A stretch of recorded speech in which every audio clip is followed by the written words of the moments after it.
તો આપણે બાહ્યાકાર વિદ્યા વિશે જે વનસ્પતિનો અભ્યાસ કરી રહ્યા છીએ.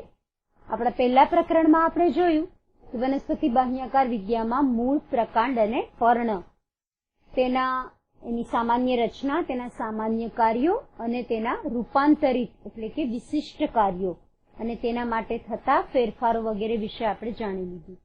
તો હવે આપણે બીજું પ્રકરણ જે છે તેમાં પણ આપણે આ જ વસ્તુ, ટાઇટલ આપણું આ જ છે, પ્રકરણ 2 વનસ્પતિ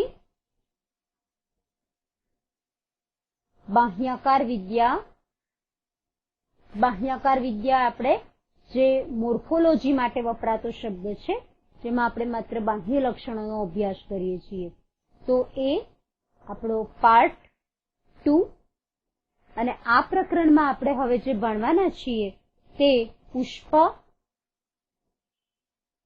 ફળ અને બીજ વિશે આપણે ભણીશું. હવે સ્વાભાવિક છે કે પુષ્પની વાત છે એટલે આપણે અહીંયા ઉચ્ચ કક્ષાની વનસ્પતિ વિશે જ, એટલે સપુષ્પી વનસ્પતિ એ જ આવશે, કારણ કે આપણે અહીંયા પુષ્પની જ વાતો કરવાની છે. એટલે ઉચ્ચ કક્ષાની અથવા તો આપણે જેને કહીએ કે સપુષ્પી વનસ્પતિ.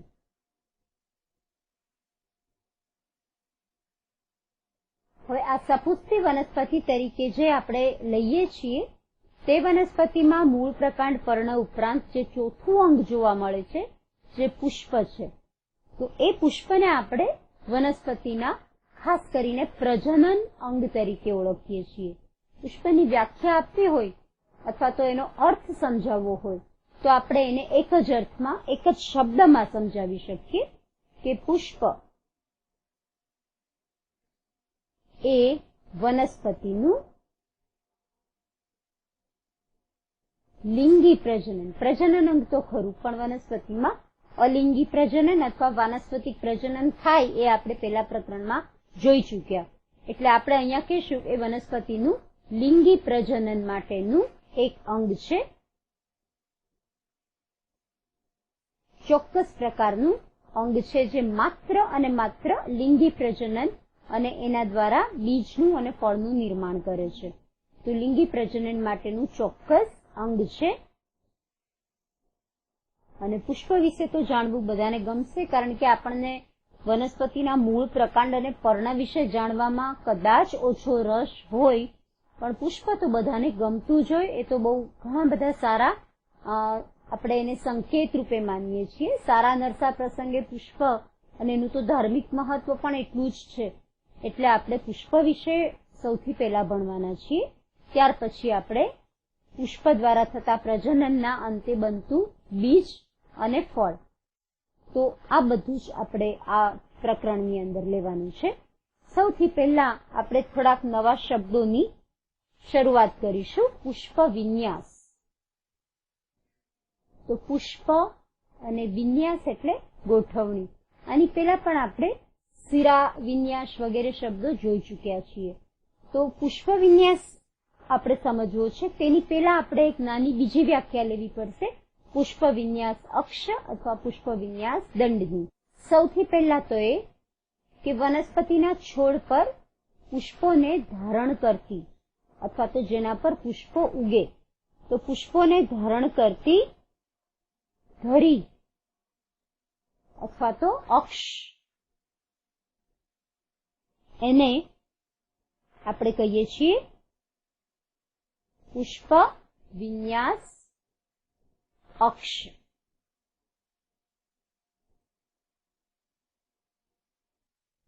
અને આ પુષ્પ વિન્યાસ અક્ષની ઉપર પુષ્પોની જે ગોઠવણી થાય છે, પુષ્પનો ઉદ્ભવ અને ગોઠવણી એ નિયત એટલે કે નિશ્ચિત રીતે નિયમ અનુસાર થતી હોય છે. ગમે તે રીતે, ગમે તે ક્રમમાં કે દિશામાં એકદમ જ પુષ્પો નથી ઉગતા હોતા. તો પુષ્પ વિન્યાસ અક્ષ કહીએ છીએ. અને તેના પર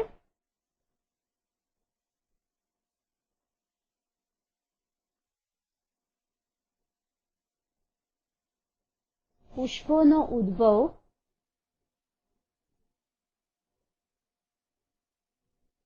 અને ગોઠવણી.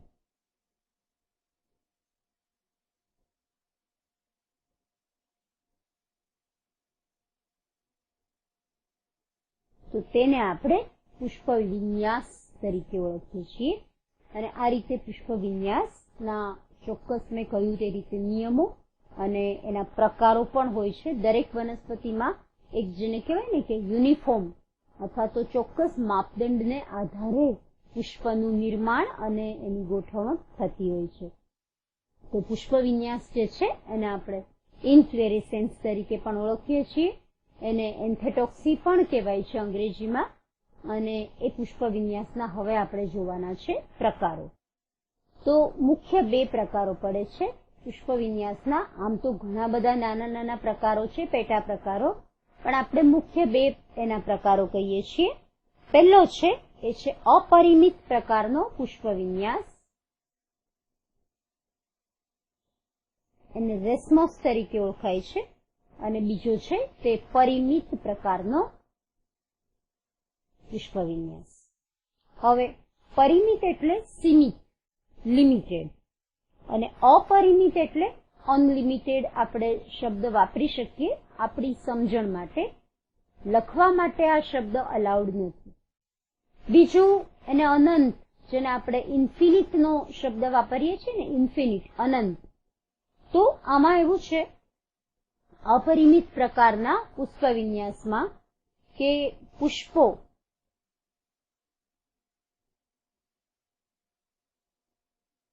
એનું નિર્માણ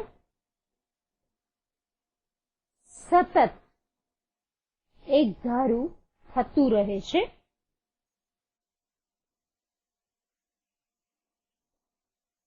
અને આ શા માટે થઈ રહે છે એનું પણ એક કારણ છે.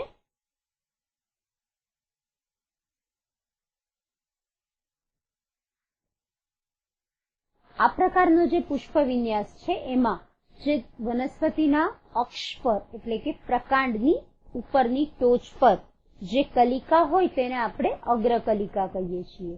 તો અહીંયા હવે થોડુંક ચોક્કસ યાદ રાખવું પડશે તમારે કે આ જે અપરિમિત પ્રકારનો પુષ્પ વિન્યાસ છે તેમાં અગ્રકલિકા પોતે પુષ્પમાં ફેરવાતી નથી. ખાસ યાદ રાખજો. પરિમિતમાં એવું થાય કે અગ્રકલિકા પોતે જ પુષ્પમાં ફેરવાઈ જાય એટલે આગળનો વિકાસ પરિમિત એટલે કે સીમિત થઈ જાય. જ્યારે અહીંયા અગ્રકલિકા પોતે પુષ્પમાં ફેરવાતી નથી.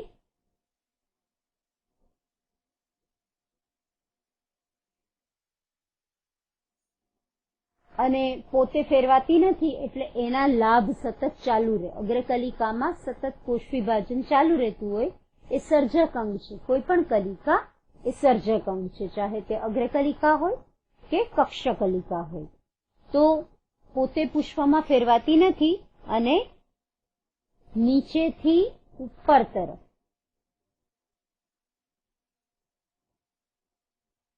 અગ્રાભિવૃદ્ધિક્રમ, એક્રોપેટલ કહેવાય છે એને, નીચેથી ઉપર તરફ એટલે કે અગ્રાભિવૃદ્ધિક્રમ ની રીતે નવા પુષ્પો ઉમેર્યા કરે છે.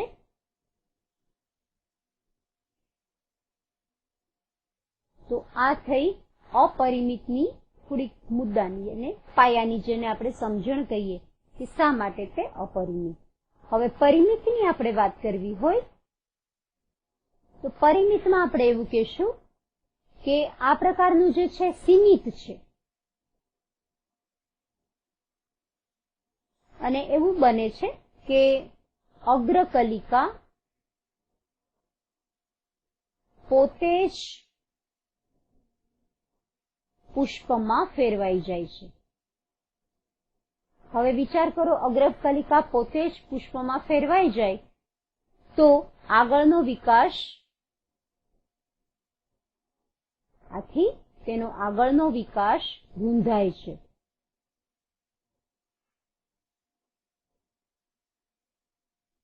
રૂંધાય એટલે હવે તે ઉપર લંબાઈ તરફ વધારે પુષ્પો નહીં બનાવે. હા, એક વિકલ્પ છે. આવું થવાને કારણે અગ્રકલિકા પોતે પુષ્પમાં ફેરવાઈ ગઈ, પણ હવે તેની બાજુની કલિકાઓ એટલે કે પાર્શ્વ બાજુની કલિકાઓ એ પુષ્પમાં પરિણમવાનું ચાલુ રાખી શકે, પણ તે લિમિટેડ બની જાય છે.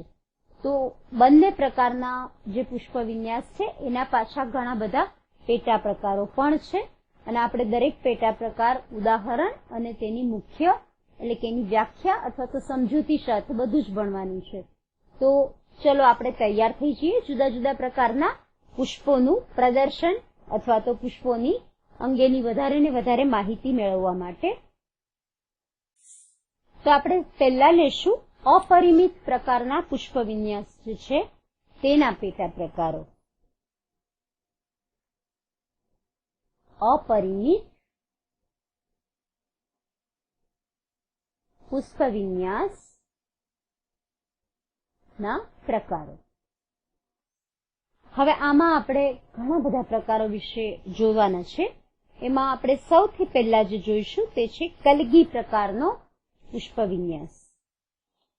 અપરિમિતનો અર્થ તમે સમજી લીધો છે કે અગ્રકલિકા પોતે પુષ્પમાં નથી ફેરવાતી અને એટલે અગ્રાભિવૃદ્ધિ ક્રમમાં જે આગળની તરફ પુષ્પોનું નિર્માણ સતત કર્યા કરે છે અને પુષ્પો ઉમેરાયા કરે છે. તો પહેલો પ્રકાર છે કલગી. શબ્દ તો આપણે મોરના માથા પર જોતા હોઈએ જેના માટે કલગી શબ્દ વપરાય. પછી કદાચ રાજાના જે રાજમુગટ હોય એના પર કદાચ કલગી શબ્દ વપરાતો હશે, નોટ શ્યોર.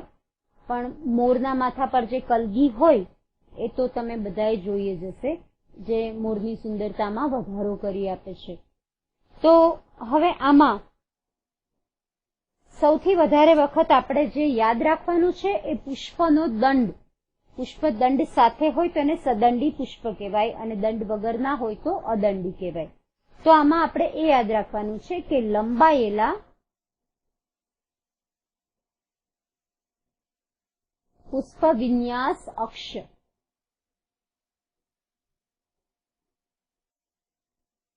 એના પર સદંડી પુષ્પ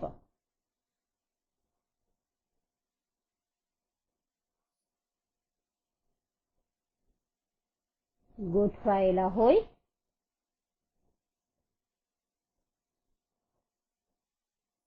તો તેને આપણે કલગી પ્રકારનો પુષ્પ વિન્યાસ કહીએ છીએ.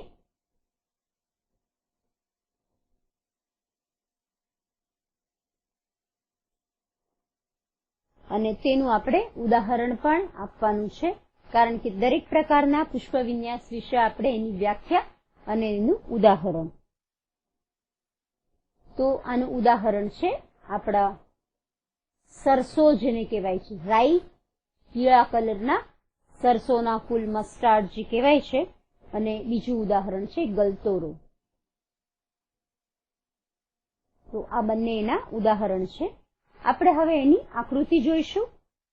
તો આમાં તમે આપણે જે આકૃતિમાં વર્ણન કર્યું એ રીતે જોઈ શકો છો. આ લંબાયેલો પુષ્પ વિન્યાસ અક્ષ છે અને એમાં તમે જોઈ શકો છો કે આ દંડ સાથેના સદંડી પુષ્પો અગ્રાભિવૃદ્ધિ ક્રમમાં એકાંતરિત રીતે ગોઠવાયેલા છે અને સતત નવા ઉમેરાયા કરે છે. તો આપણો થયો પહેલા પ્રકારનો કલગી અપરિમિત પ્રકારનો પુષ્પ વિન્યાસ. હવે આપણે બીજા પ્રકારના પુષ્પ વિન્યાસ તરફ જઈએ તો તે છે સૂકી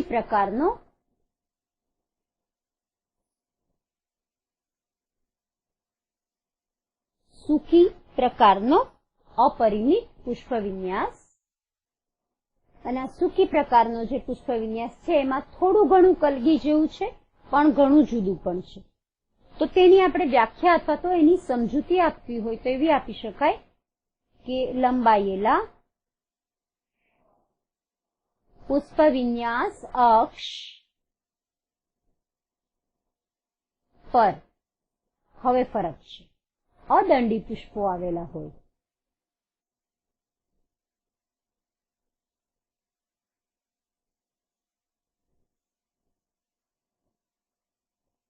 અદંડી પુષ્પો આવેલા હોય છે અને તે આપણો સૂકી પ્રકારનો પુષ્પ વિન્યાસ છે. તેના ઉદાહરણ આપીશું. એ છે અધેડી અને તેનું આપણે ચિત્ર જોઈ લઈશું. તો આ સૂકી પ્રકારનો જે પુષ્પવિન્યાસ છે તેમાં તમે જોઈ શકો છો કે લંબાયેલો પુષ્પવિન્યાસ અક્ષ છે.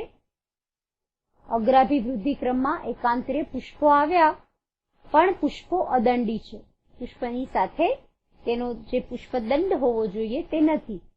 તો આ અદંડી રચનાવાળા જે પુષ્પ એ જો અપરિમિત રીતે લંબાયેલા પુષ્પવિન્યાસ અક્ષ પર ગોઠવાતા જતા હોય તો એને આપણે સૂકી કહીએ છીએ.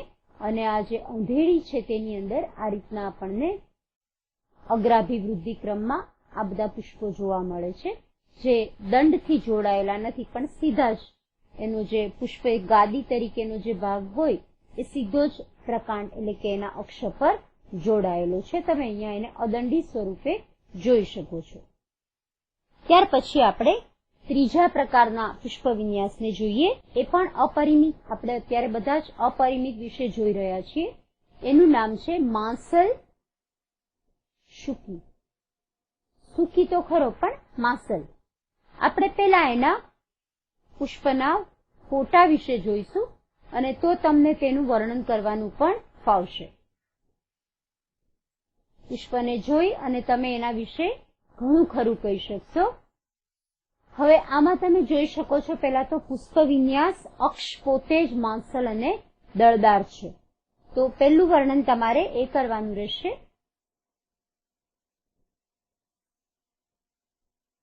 પુષ્પવિન્યાસ અક્ષ માંસલ અને દળદાર છે. આ એની પહેલી વાત થઈ ગઈ. હવે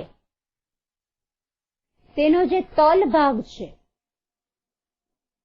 એટલે એનો જે બેઝ છે, આ એનો તલ ભાગ જે છે, તો તેના તલ ભાગે એક લિંગી અને અદંડી પુષ્પો ગોઠવાય. અને આમાં પણ પાછું નર પુષ્પ અને માદા પુષ્પની ચોક્કસ ગોઠવણી હોય છે. તો એ આપણે આમાં વર્ણનમાં ચૂકવાનું નથી. સામાન્ય રીતે એવું જોવામાં આવ્યું છે કે માદા પુષ્પો નીચે તરફ હોય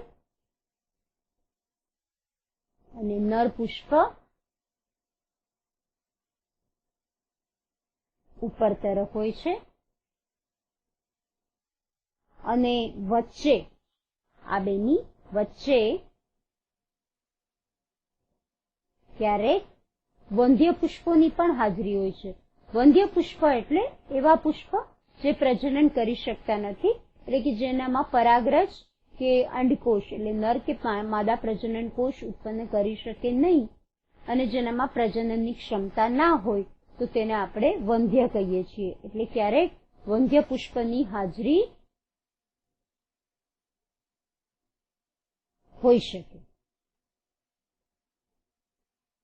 તો આ રીતની જે પુષ્પવિન્યાસ એટલે કે પુષ્પોની જે ગોઠવણી અને રચના છે તો એને આપણે માંસલ અને સૂકી કહીએ છીએ. માંસલ સૂકી, અને એમાં પુષ્પવિન્યાસ અક્ષ માંસલ છે અને અદંડી પુષ્પો એના તલ ભાગે ગોઠવાયા છે. અને પાછા પુષ્પની ગોઠવણીમાં પણ ઉપર નર પુષ્પ, નીચે માદા પુષ્પ અને બેની વચ્ચે કોઈ વખત વંધ્ય પુષ્પ પણ આવી શકતા હોય છે. આપણે આના ઉદાહરણમાં અળવી અને કેળને યાદ રાખવાનું છે. ઉદાહરણ અળવી અને કેળ. ત્યાર પછી આપણે જોઈએ નિલંબ સૂકી, આપણો ચોથો પ્રકાર.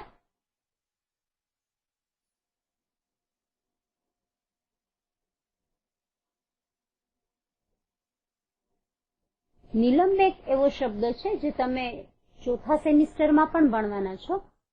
જ્યારે ભ્રૂણનો વિકાસ થતો હોય તો તેમાં એક નિલંબ નામની રચના બનતી હોય છે. અત્યારે તો આપણે નિલંબ સૂકી તરીકે આપણે એને યાદ કરીશું. હવે જો પુષ્પવિન્યાસ અક્ષની ધરી એટલે જો અત્યાર સુધી આપણે જે સૂકીની વાત કરી કે જેમાં પુષ્પવિન્યાસ અક્ષ લંબાયેલો હતો, પણ એને બદલે જો હવે સુકી તરીકેનો જે અક્ષ હોય, એટલે જો શુકીની ધરી અથવા તો અક્ષ જો એ નબળી હોય, અને નબળી હોય એથી ટટ્ટાર ઊભી પણ ના રહી શકે,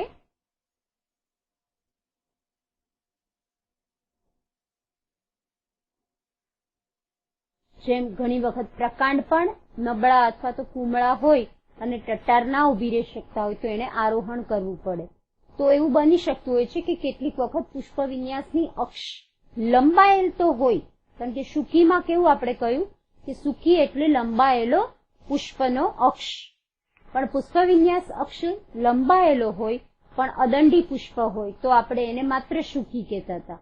નિલંબ એટલે ટટ્ટાર ના ઊભી રહી શકે એવી ધરી અથવા તો પુષ્પ વિન્યાસ અક્ષ હોય, અને એના ઉપર શુકીની જેમ જ બધા જ પુષ્પો એકલિંગી રીતે આવેલા હોય.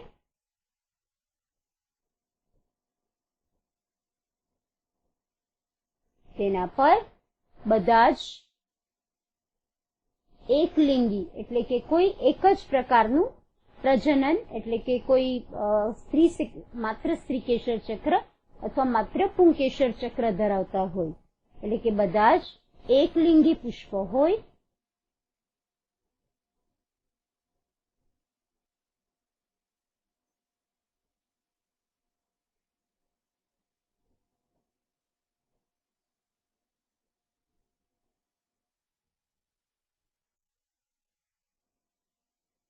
તો બધા એકલિંગી પુષ્પ હોય અને ધરી ટટ્ટાર ના ઊભી રહી શકતી હોય, આવો જે શુકી હોય તો તેને આપણે નિલંબ શુકી કહીએ છીએ.